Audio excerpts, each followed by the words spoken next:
Hello, everyone, and welcome to Creator Spotlight. My name is Randy Mitchell with Restream, and today I am joined here by Lynda Lippin, the CEO and Pilates goddess from the award-winning Lynda Lippin Pilates. We're talking about giving your health and fitness brand an edge by transitioning into full-time virtual teaching. If you know someone teaching health and fitness class or doing something on their own, make sure you tag them below or give them a text so they don't miss this live stream. Lynda helps women over the age of 50 increase their strength, mobility, and bone density. She has owned award winning 6 and 7 figure Pilates studios, taught an A-list private island resort, while maintaining an A-list of clients as well. Lynda has trained hundreds of Pilates teachers through her Pilates Teacher Mastermind, a business accelerator program continuing her educational programs, helping Pilates teachers build their businesses that work for their lives. And it was all made possible through live video. Lynda, I'm so happy to have you on today's show. How's it going? I'm good, Randy, and I'm so happy to be here. Well, it's great to have you on the show today. I just know that our audience is going to get so much from this. They're going to get so much from it watching it live, and especially watching the replay to see how you've really made live video work for you and your business. And so that's mainly what I really want to talk about today. We invited you to be our guest today to talk about building your business that works for your life and genuinely connecting with your clients online, as well as what you learned about developing programs and masterminds along the way. To get started, I'd love to have you tell us about how you got involved with Pilates 30 years ago, and how has the industry changed since you joined in? Well, I was an undergraduate at SUNY Purchase, which is now known as Purchase College, at just north of New York and of New York City. And we had a big dance department, and within the dance department, there actually existed a dedicated Pilates studio. And I was the VP of finance for student government. And at that time, the Pilates studio was being partly funded by student activity fees. So I mostly went in to see what they were doing with their money. But then I really liked it. It helped me feel better.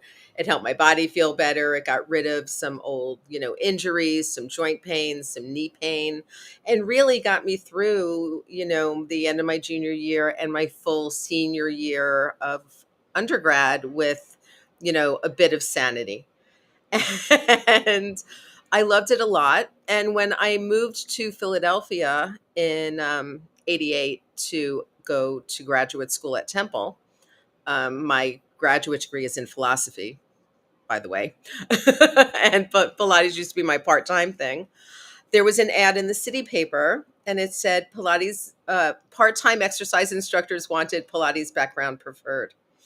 And I had a teaching assistantship, so wanted a part-time job that really was out of academia and didn't have, a lot attached to it in that way. And so I went and interviewed, and I was the only person to interview who had ever seen the Pilates equipment or knew what the exercises were.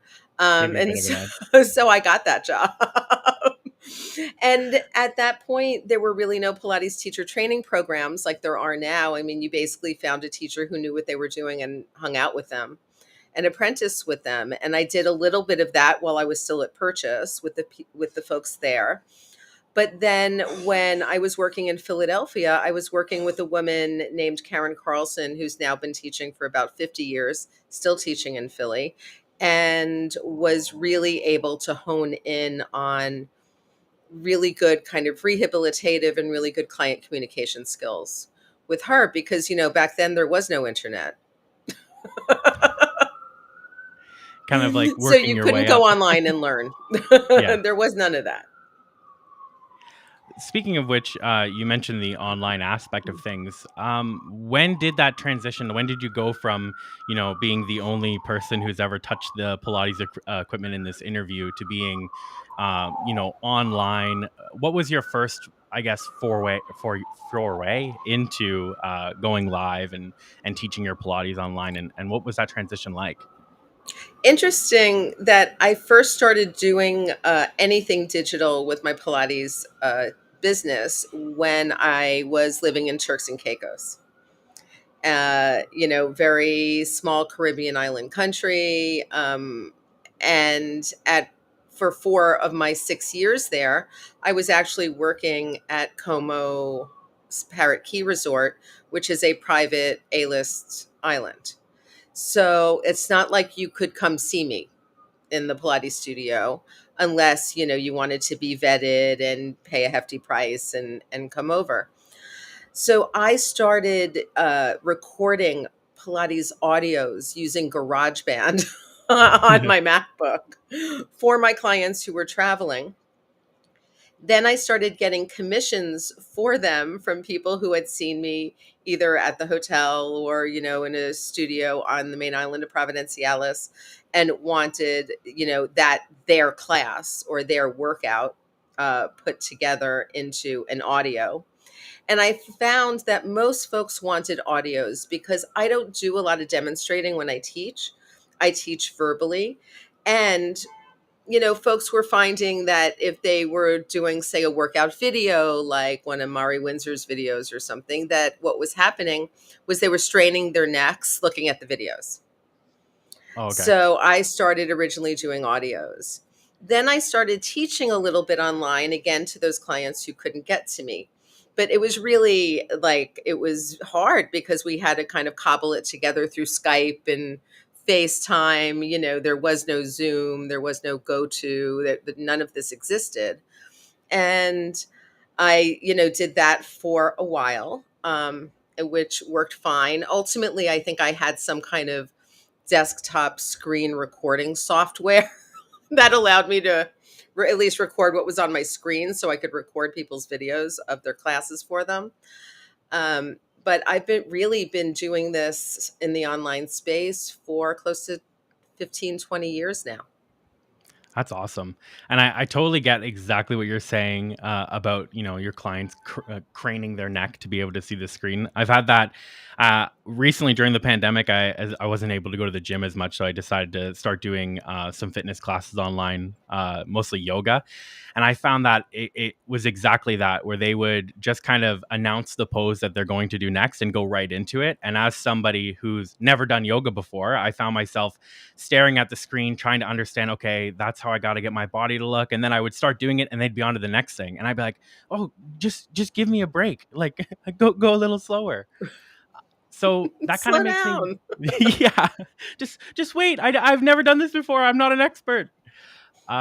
So that kind of makes me wonder, what kind of issues have there been that have arisen since you've pivoted to online content, or that you've done online content? Because, for example, if I was in a class, I could ask the instructor, "Hey, slow down a little bit. I can't keep up with your movements. I've never done this before.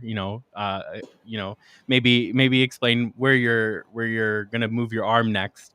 But you mentioned that you did audio, so how were there problems that arise versus being in person, or how has that been for you so far? I really think that fitness instructors generally, and I'm going to kind of lump in all of us, whether we're doing regular personal training, whether we're teaching yoga, dance, Zumba, Pilates, whatever it is, there one skill that I think is really important to hone in on is the ability to cue people well verbally. And that includes breaking down the exercises into easily digestible component parts that you can teach people verbally. And continual repetition will ultimately help people learn. So, another thing that I find really problematic in the way a lot of folks are teaching and in general and online is that they feel like people need to be excited by their workouts so that they want to do different things every time.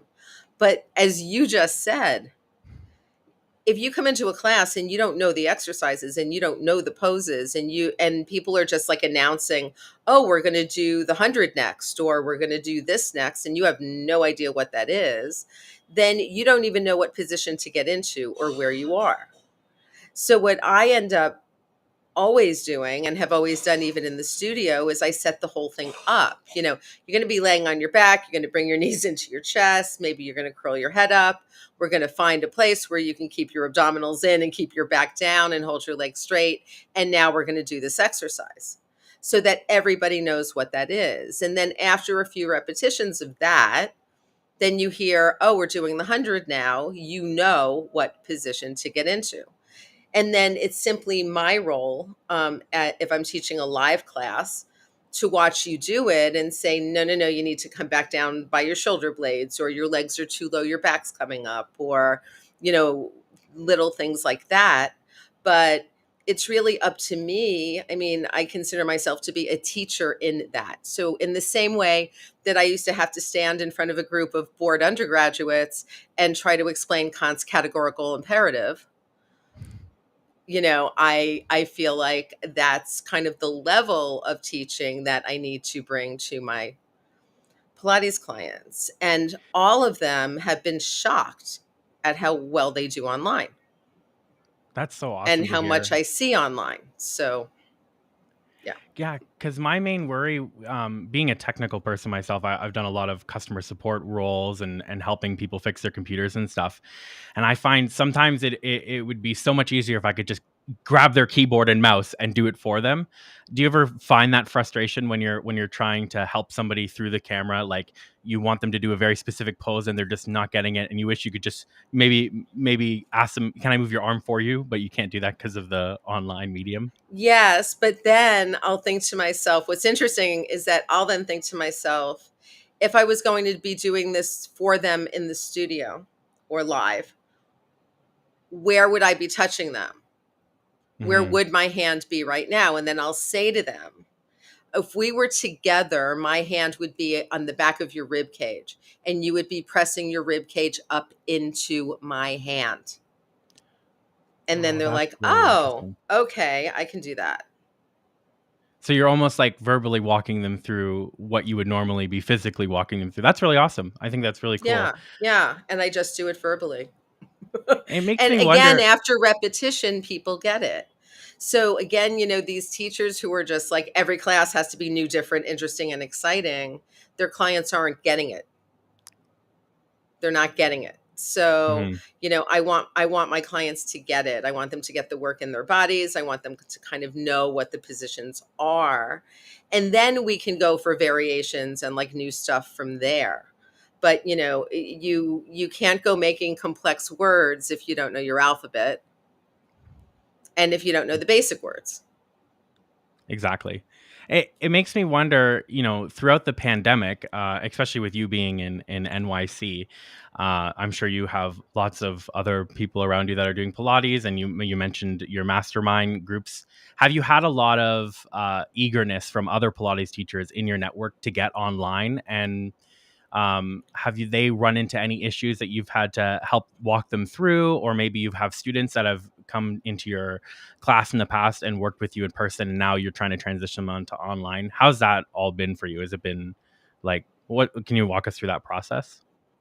Yeah, so at the very beginning of the pandemic, I had already been teaching clients online. So I have had a bunch of Pilates instructors that I work with all over the world. I teach them in their studios or at home. And so I was used to doing that. I was used to Zoom. We had kind of done that whole thing. And what I noticed was that there was a real reticence of Pilates teachers to want to teach online. One reason for that is that for many, many years within the professional Pilates community, people basically denigrated on online and not in-person services. So what was interesting was that you had a bunch of Pilates teachers who had spent a lot of money on equipment and rent for their studios, right? So they had spent years and years telling their clients that the equipment work was the important work, that it was the best work, that it was the work they would maybe pay more for as opposed to the mat work or the body weight work. Then all of a sudden, COVID hits. No one's going into a Pilates studio. And suddenly they have to sell mat as being as good as the apparatus work when they've just spent X number of years telling their clients how crappy mat is, right? Or how it's not as good, or it's like the travel version of the exercises.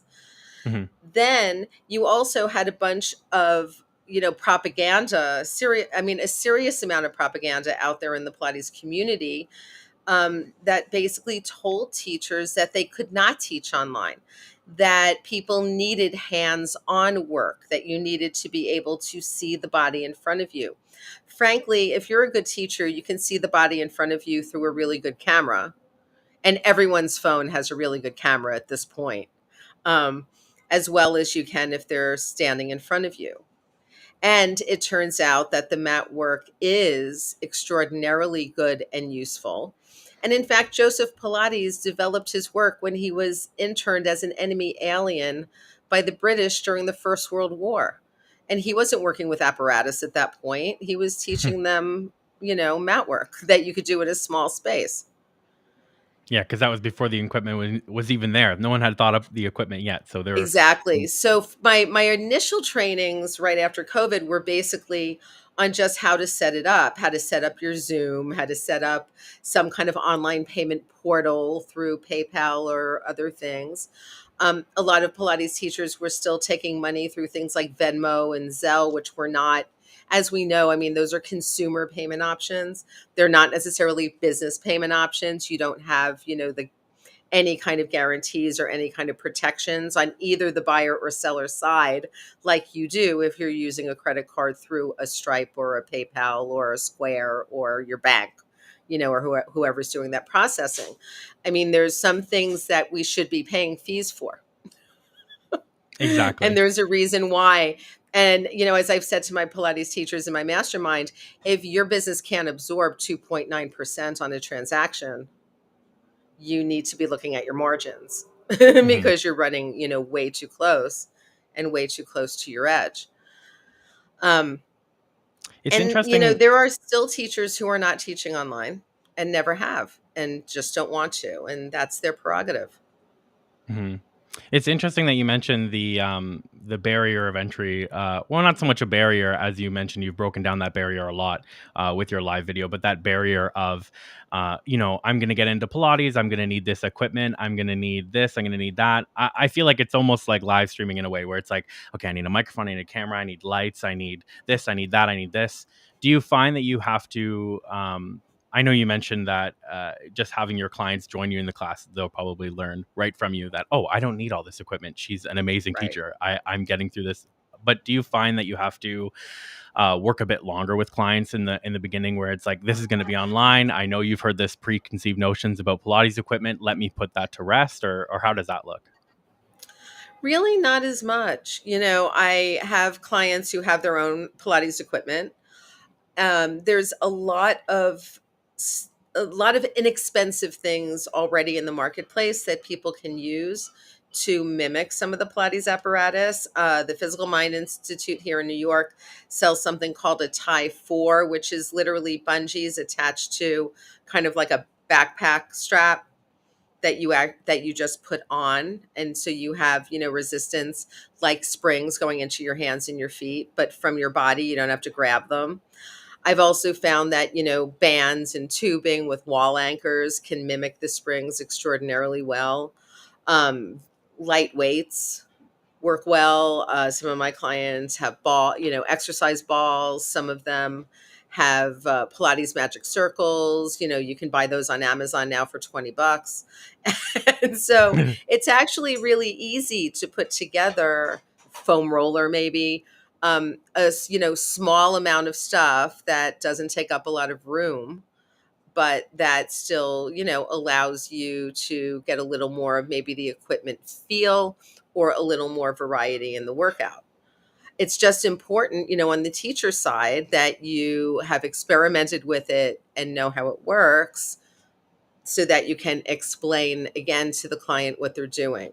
So if I'm working with people who I know have worked in a Pilates studio and they've been on the apparatus, and I'm doing something with them with the band with their legs, I can say to them, this is like that leg spring exercise on the Cadillac. This is like when we do this on the reformer. And then they're like, oh, that's awesome.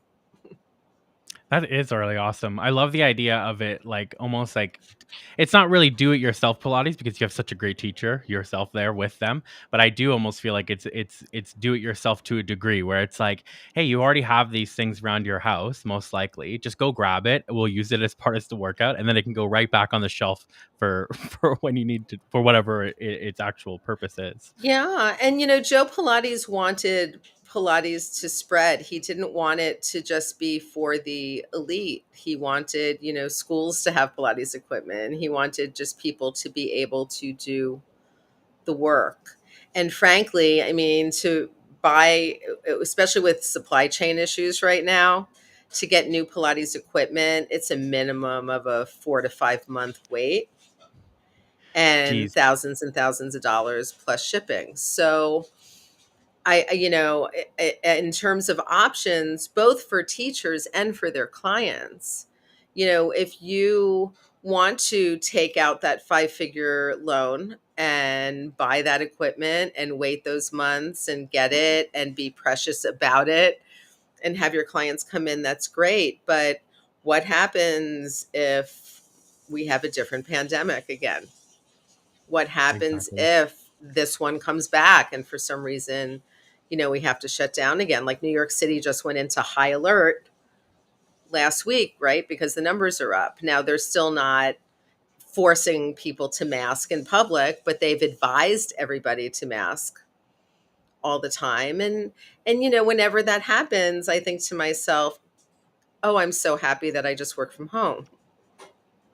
Like, oh, my job's not going to be affected by this.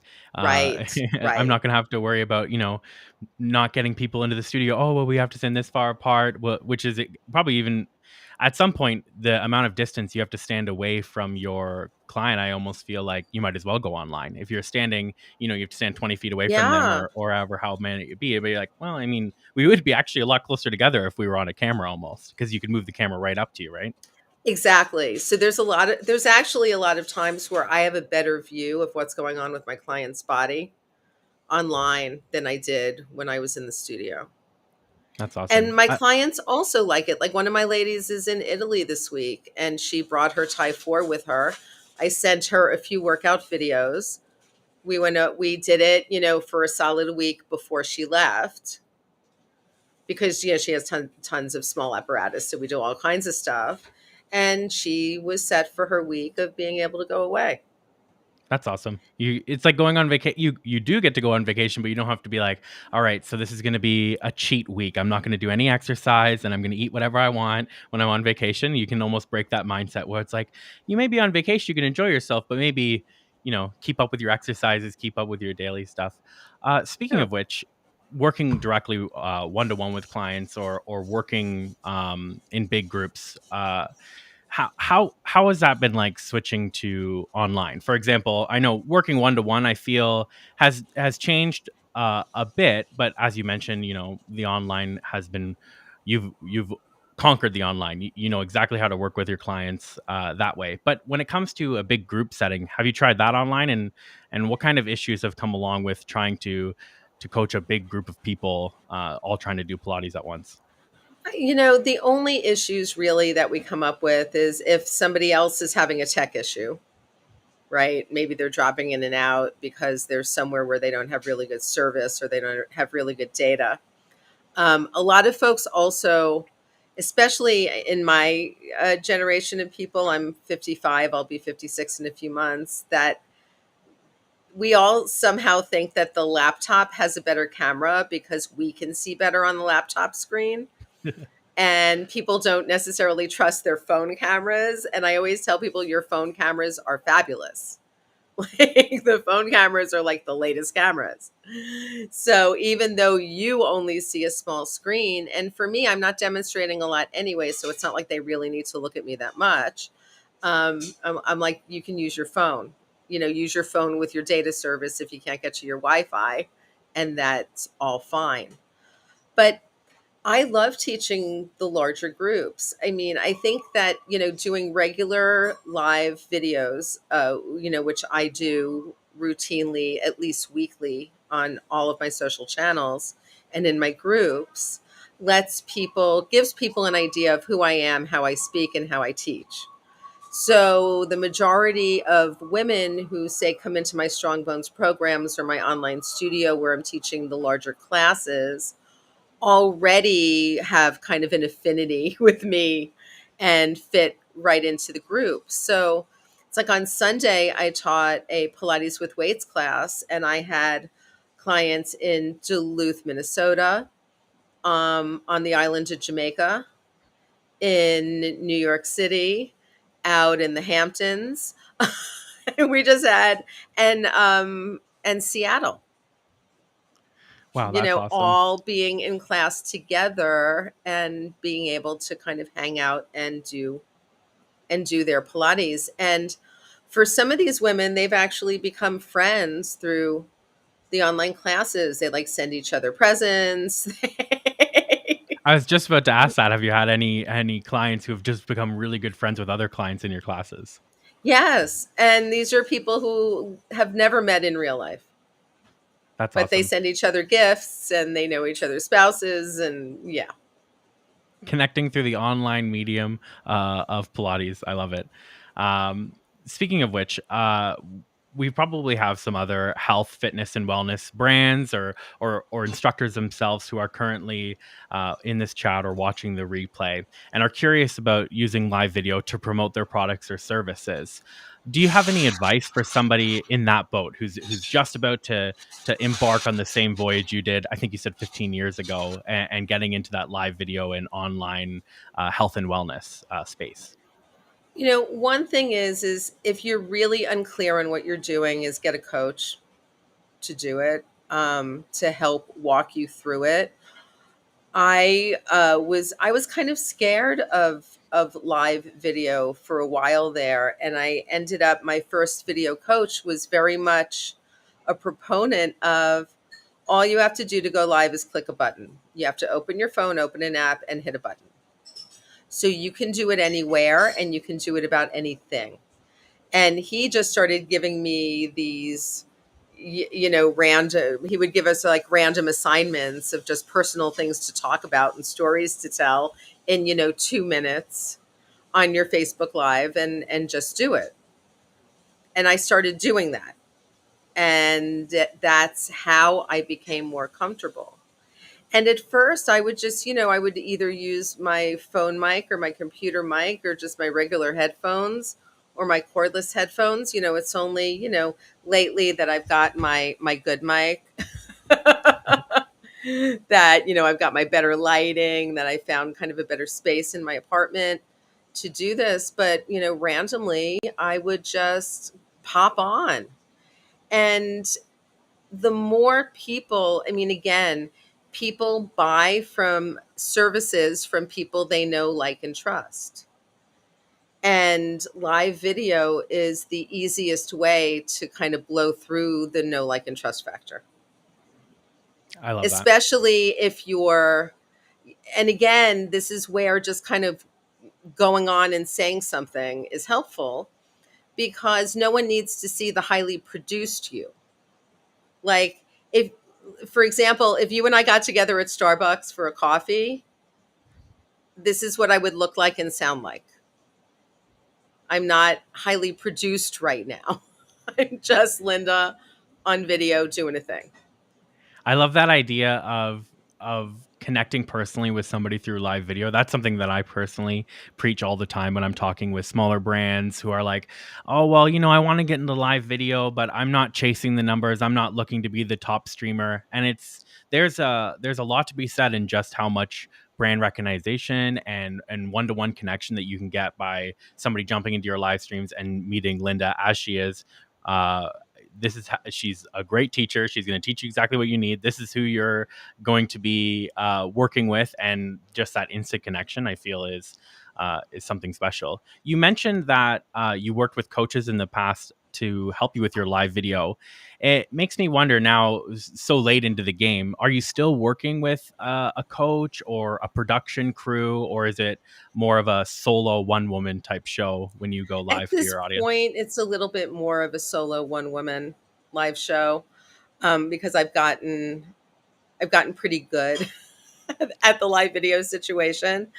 I also do a lot of interviews myself that will be turning into a podcast in in the next few months, where I'll just take the audios and the videos and kind of repurpose them.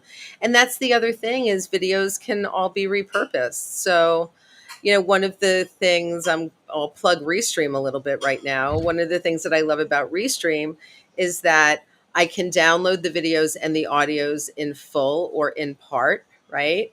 I can take them. This is where I might use a virtual assistant, someone who specializes in that, have them, cut them into smaller clips that I can then use as reels, that I can then use as stories, that I can then put all over the place. Um, and it used to be a giant pain to try to go live everywhere at one time, right? You'd have to have like multiple devices up to work with that situation. But, now, between your streams and my streams, at this moment, we're probably going live in, 10 different places. Yep. I think 12 in total because of you added your channels to this broadcast, which is awesome. Thank you for doing that, by the way. Yeah, yeah. And that, again, that ability for the people who you're talking to. So say I do want to do an interview with somebody, those folks can add their live streams and have this video as part of, their library of streaming media as well.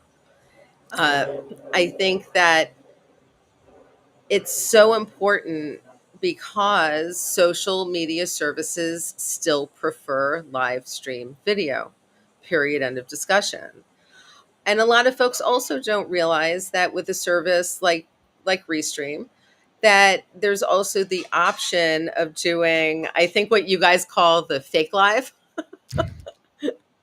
And Yes. all that means is you pre-recorded the video and it gets put out as a live video, so that people get the same notifications and all of those things as they would from a live video.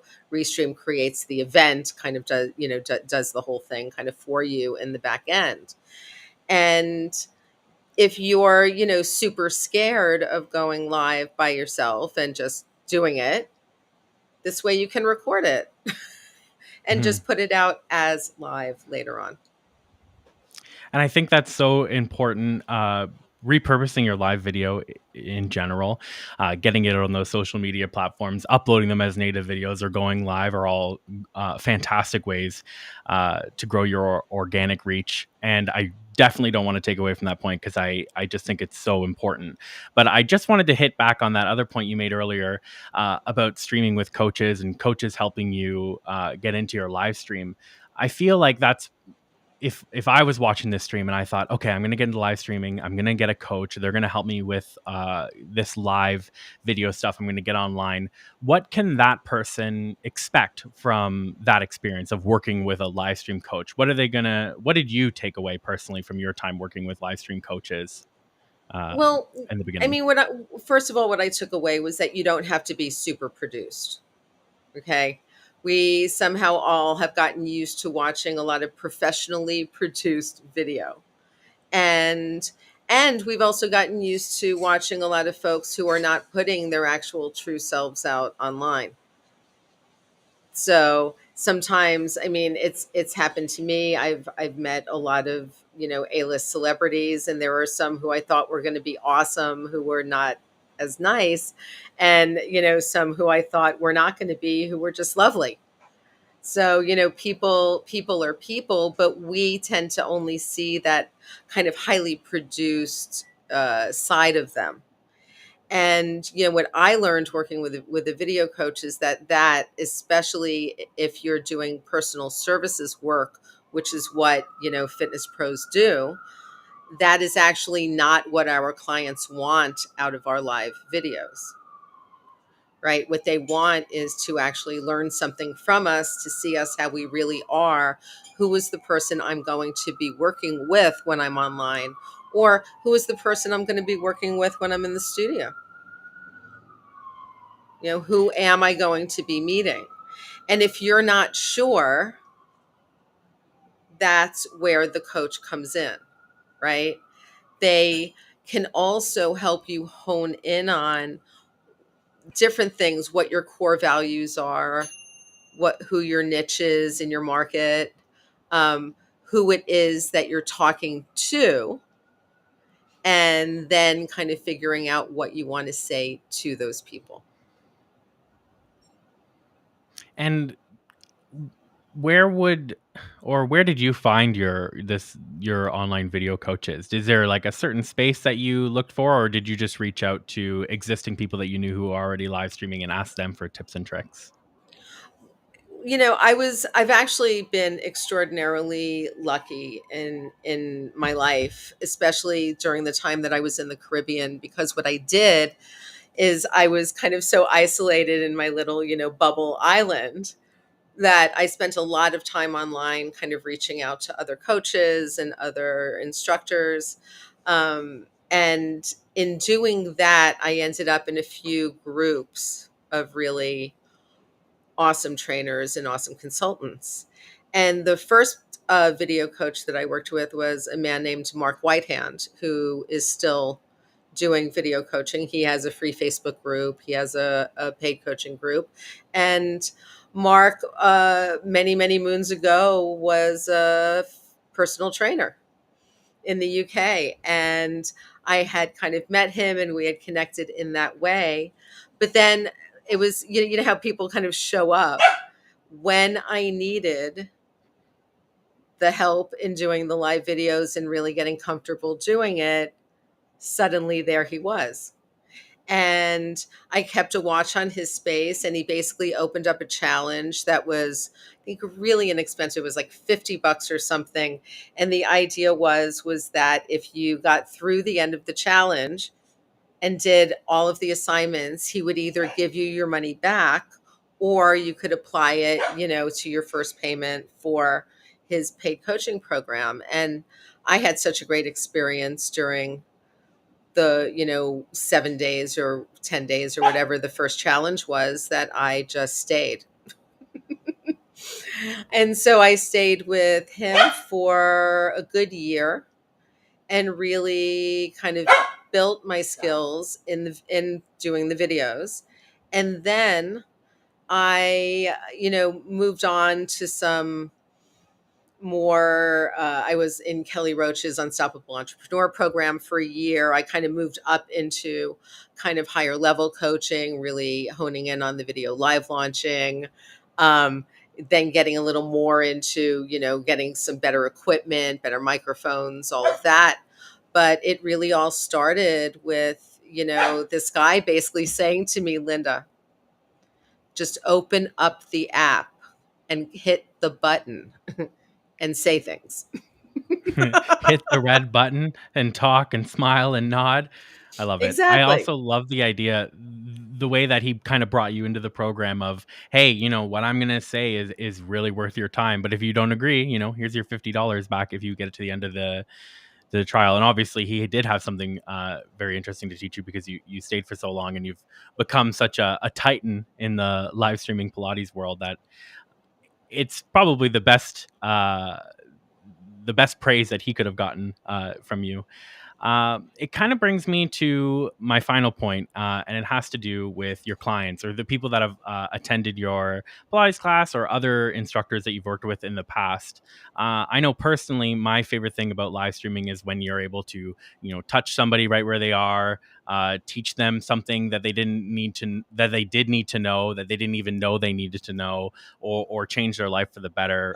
Personally, we've had, live shows in the past where we've brought on people such as yourself who've had great stories to share with our audience, and it's gone on to lead to remarkable things. So I wonder, have you come across that with your clients? They've joined your instruction courses, they've gone through, they made friends, and now they've gone on to something else, or anything along those lines? I'd love to hear. Yeah, so almost all of the Pilates teachers that have gone through my online Pilates teacher mastermind programs of any form, whether they've done the Pilates Profit Lab, teaching online workshops, whether they've done the online continuing education programs with me, they are all feeling really good, and they're all still connected with each other as well as staying connected with me. And that's actually been lovely. And I love that. But even better is the kind of change that I see in the Pilates clients that I work with. It's to the point now where, with my strong bones osteoporosis programming, I even have some folks who follow me online signing up their moms, for the program, because they really believe that it's going to work for them. And I have a woman who I started with just this week. She just did, her third class with me yesterday, and she has, compression fractures and lupus and all kinds of things. And she's a hospital administrator, so has been, rounded over a desk for decades. And she told me that, she had tried going to the gym to see a personal trainer live, and she lasted 11 minutes because just in the time on the treadmill, she started cramping and started not feeling well, and they couldn't figure out what to do with her.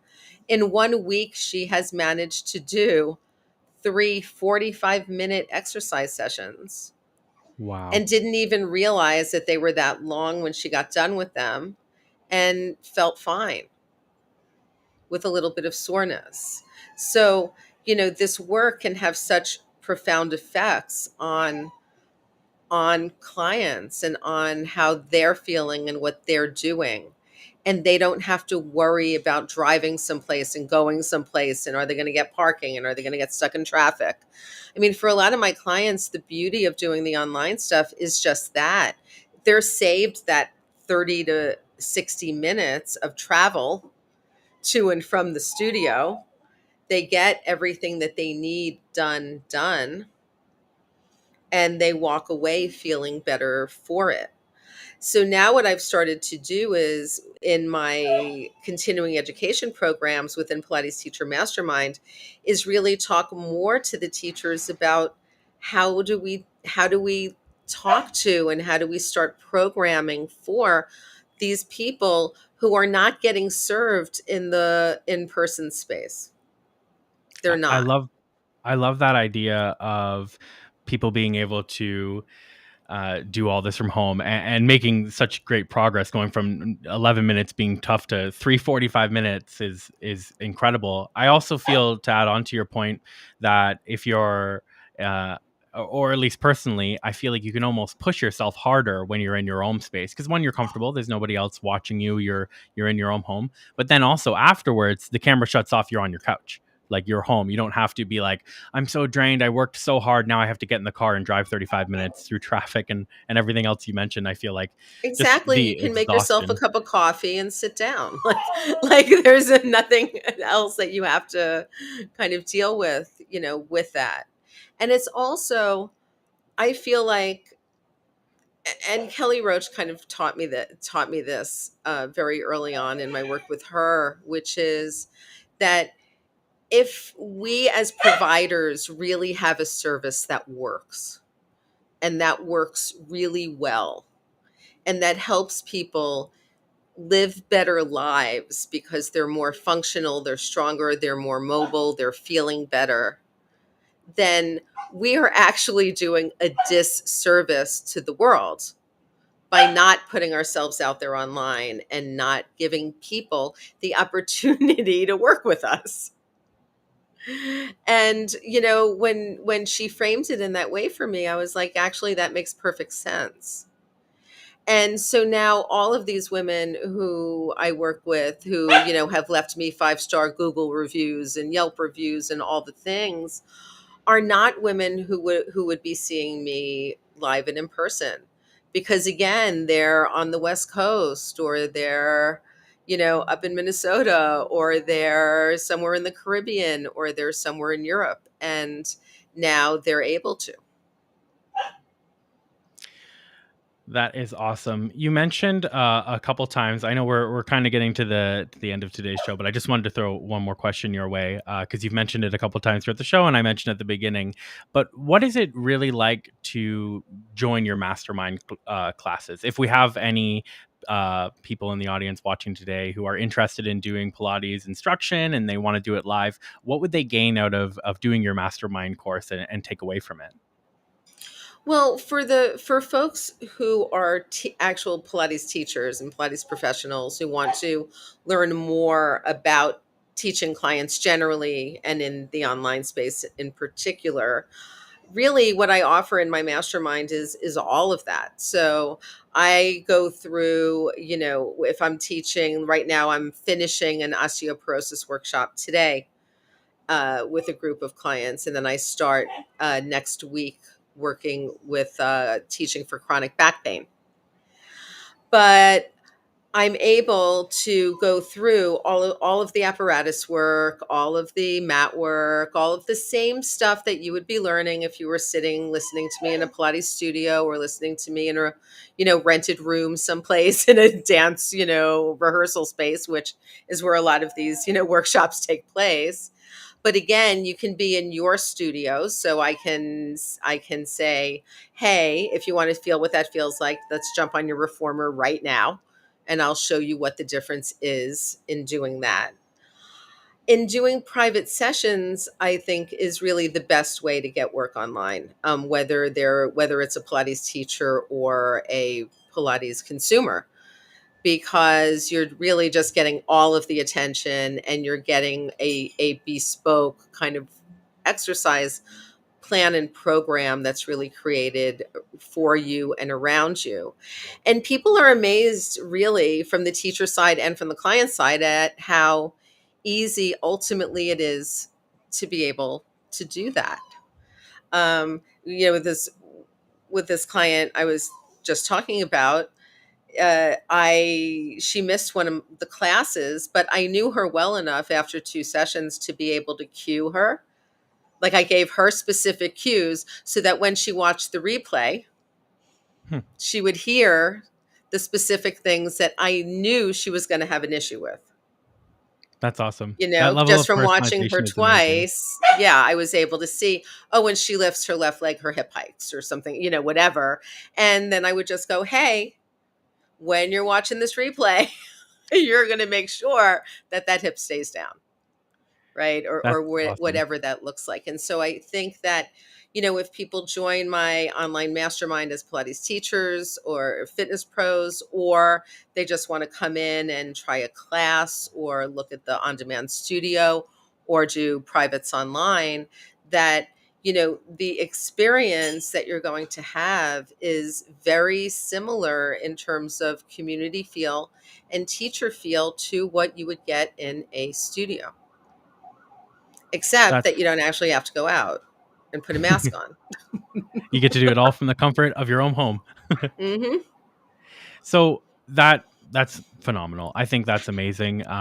Especially like the way you've worked with people online, the way they've been able to work on their own strength and their own comfort level, and all from the comfort of their own home, I think is incredible. And I'm honored that you use Restream to broadcast to your multiple channels at once, so that we can, at least in a very small, like 0.2%, help you deliver your message to your audience and foster that connection. But of course, it comes from you being such an awesome, caring person. If we have anybody in our audience today who is looking to find out more about you, or they want to take part in your mastermind courses, I'd love to throw it over to you now to give you opportunity to talk directly to our audience, tell them where they can find you, where they can go after this stream to interact with you, and where they can learn more about you. Great. Thank you, Randy. So the first place to go is check out my website, which is lindalippin.com, spelled just like my name. And there's a whole lot of information on there. If you are active on Facebook, I have two Facebook groups that would be useful. One is called Pilates Profit Lab, that is for Pilates teachers and fitness professionals. And then the other is called Strong Bones Pilates, and that is my consumer group that is more geared to the women over 50 with chronic pain and or osteoporosis. There are plenty of Pilates teachers and fitness pros who fit into that group of consumers over 50 with osteoporosis and other issues. So people can feel free to join me on either side in terms of the groups. You can feel free to email me, Lynda@lyndalippin.com. I'm open also to DMs. I'm on all social, either as Lynda Lippin or Lynda Lippin Pilates. You can find me on Instagram. You can find me on LinkedIn. You can find me on Facebook. I'm there, and feel free to DM me. Feel free to, reach out in any way. It's been such a pleasure to talk to you today, Lynda. Thank you so much for educating myself and our audience about the work that you do with live video and the things that you've done with Pilates. It's been such an enlightening conversation, and I wish you the best of the rest of your day. Thank you. You too, Randy. Have a good one. Bye. Bye.